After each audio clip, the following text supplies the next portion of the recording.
Parang nakaplanas ang buto'y umilayo na. Oh yeah!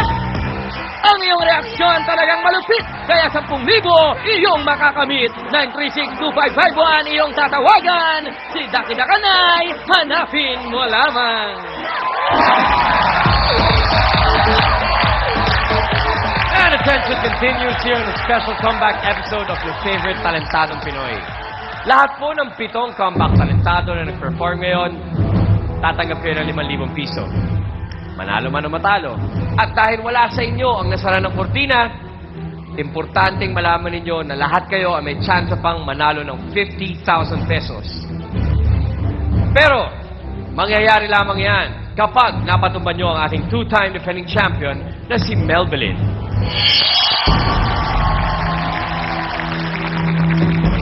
Okay, talentados, alam nyo na ang 1/3 ng inyong scores.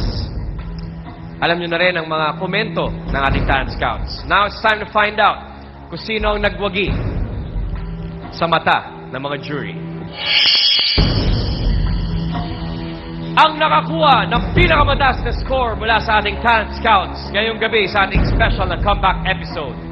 Nakaharap sa ating kampiyon ay walang iba kundi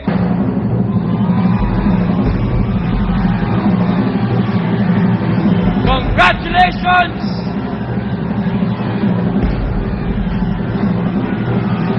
Casimilio Sibling!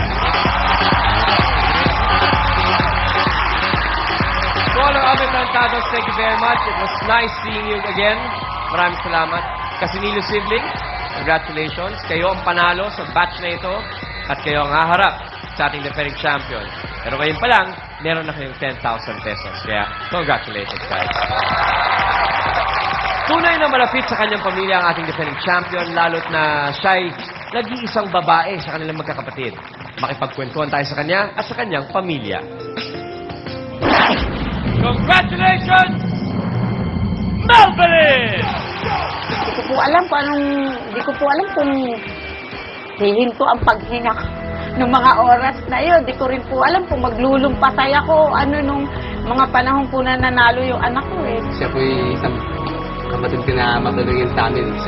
Parang siya po kasi yung para pong nagkapag-asa kami sa buhay na parang may iaangat niya po kami sa paghihirap. Sa lahat po ng mga pangarap ko, lagi po silang kasama. Kasi po, yan lang po yung nag-iisang babae namin eh. Hindi po namin pinalalabas yan. Pag nakita po namin sa labas yan, pinauwi po agad namin yan. Very protective po ng mga kapatid ko, saka po yung mga magulang ko po. Nagtatrabaho po sila ng maigi para po makapagtapos po kami ng pag-aaral. Panalangin na lang ginawa ko. Sana ka po maiayos ko, maiprepare ko bilang para sa pamilya kung mga lakad nito at si Melbelin ka po sa mga kanyang gagawin eh. Maiayos niya. Mabait po si Melbelin bilang anak. Once nga po siya pag nananalo sa singing contest, masaya na po siya. Bilan mo lang siya ng bala ng CD. Melbelin, galingan mo para eto na yung pangarap natin na hinihintay. Inibibigay namin talaga sa mga tao para masiyahan din sila. Mahal na mahal ka namin. You're the number 1. Sending us on yet another traditional musical journey, get ready for 2-time defending champion, Melbelin!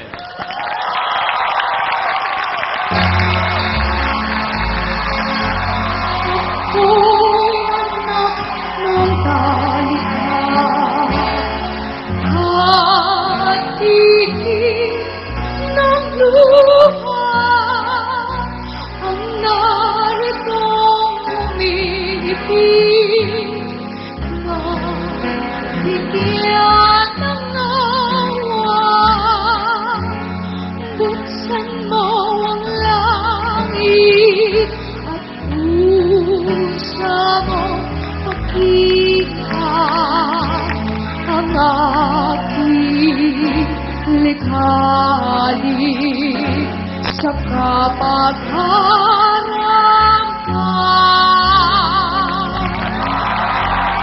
Ay kung hindi ka makakapat sa lungkot kong dinanahanan, pusong iwa'y nabibiwan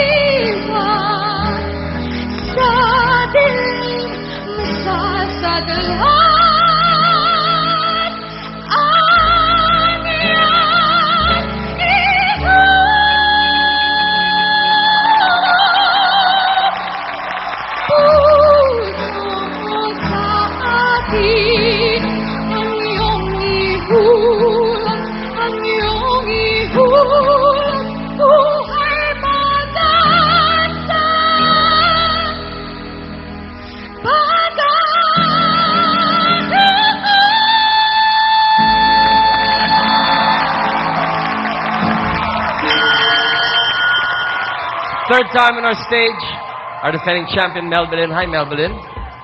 Hello. Ano sa palagay ninyo, Scouts? For a very young singer, she's got a very powerful voice, ha? Gusto ko gusto ko yung style niya. I like the way she sings. Para ako nanonood ng Sarsuela sa CCP. And tonight, dito natin makikita talaga magiging very polarized yung mga judges natin. Some will really choose and go for her, and some will really choose and go for the rocker, yung mga rock stars natin. Hindi ko pa binibigay yung score ko because I'm still having a difficult time deciding sino ba talaga yung mas gusto ko sa kanilang dalawa.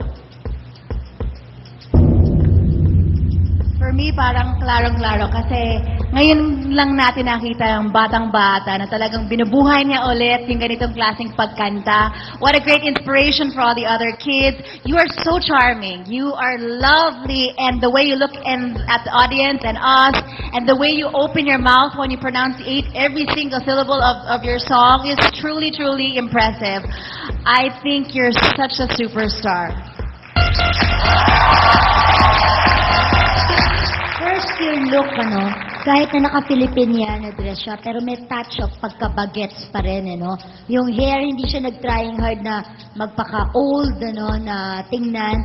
And yung choice of song niya, kahit old song, pero yung buong-buo niya naibigay, naitawid niya yung inawit niya ng buong-buo. And to think na ilang taon ka pa lang yan, Iha? 13. 13 years old. So, ang dami-dami mo pang igagaling. Pero ngayon pa lang sinasabi ko na sa'yo, ang laki-laki ng potential mo. Congratulations.